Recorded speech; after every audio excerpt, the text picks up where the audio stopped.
kita berada. Berjumpa lagi dengan saya di acara Jam Jepek Alai Maripola. Sebelum saya membacakan firman Tuhan, terlebih dahulu kita berdoa. Bapa dalam surga, kami bersyukur buat kasih karunia Tuhan yang menyertai kami. Kami mau mendengarkan firman-Mu, berfirman langkah Tuhan, kami telah siap mendengarkannya. Di dalam nama Tuhan Yesus kami berdoa, yang kedap yang terjadi. Amin. Bapak Ibu saudara-saudari yang dikasihi oleh Tuhan Yesus Kristus, firman Tuhan yang ditetapkan untuk kita pada hari ini, Sabtu tanggal 2 Juli 2022, tertulis dalam Keluaran pasal 20 ayat yang ke-16, demikian bunyi firman Tuhan. Jangan mengucapkan saksi dusta tentang sesamamu. Demikian bunyi firman Tuhan. Bapak Ibu saudara-saudari yang dikasihi oleh Tuhan Yesus Kristus, tahun 2018 ada yang bernama inisial RS. Dikabarkan dia mengalami luka memar dan bengkak di wajahnya. Berita itu sangat heboh. Bahkan tokoh-tokoh politik membenarkan, menanggapi hal itu adalah benar. Maka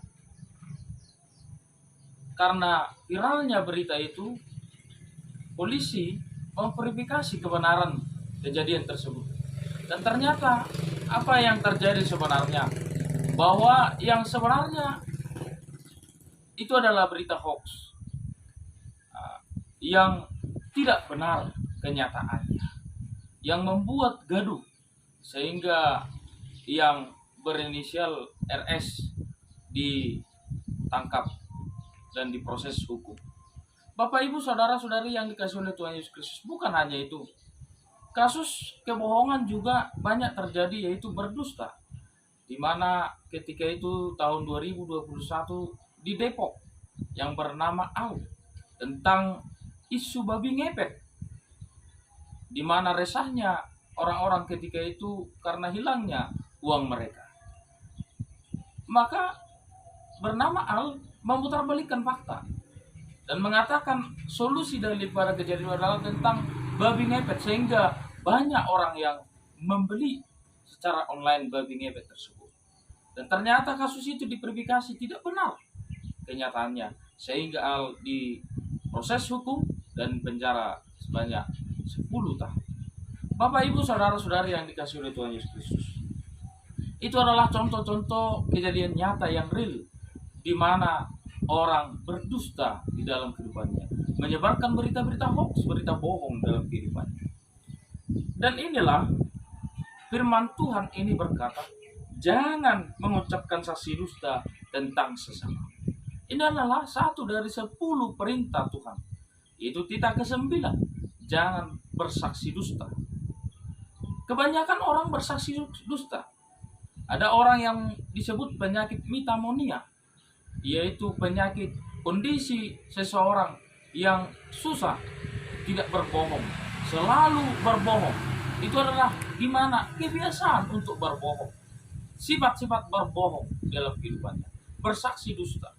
Bapak Ibu saudara-saudari yang dikasihi oleh Tuhan Yesus Kristus, kita tidak boleh bersaksi dusta terhadap sesama kita sebagai orang-orang yang percaya kepada Tuhan. Jangan menyebarkan saksi-saksi dusta, berita-berita bohong dalam kehidupan ini. Tetapi marilah kita selalu menanamkan suatu sifat, yaitu menyatakan kebenaran, mengatakan kebenaran dalam kehidupan kita, tidak menyesatkan orang dengan saksi-saksi dusta, bersaksi di depan manusia, bersaksi di depan Tuhan, tetapi saksinya adalah saksi yang dusta. Untuk itu Bapak Ibu saudara-saudari yang dikasihi oleh Tuhan Yesus Kristus, saksi dusta ini mengakibatkan virus di tengah-tengah masyarakat, mengakibatkan suatu penyakit yang membuat suatu pertikaian, yang membuat tidak ada kebenaran di tengah-tengah kehidupan dunia ini.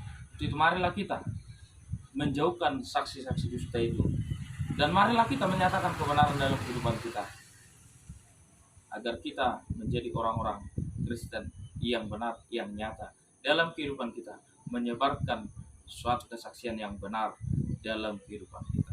Tuhan Yesus memberkati. Kita berdoa. Bapa dalam surga, kami bersyukur buat firman-Mu, mengingatkan kami jangan bersaksi dusta terhadap sesama. Kuatkan kami Tuhan, di dalam nama Tuhan Yesus Kristus kami berdoa bersyukur. Kiranya kehendak-Mu yang terjadi. Amin. Horas.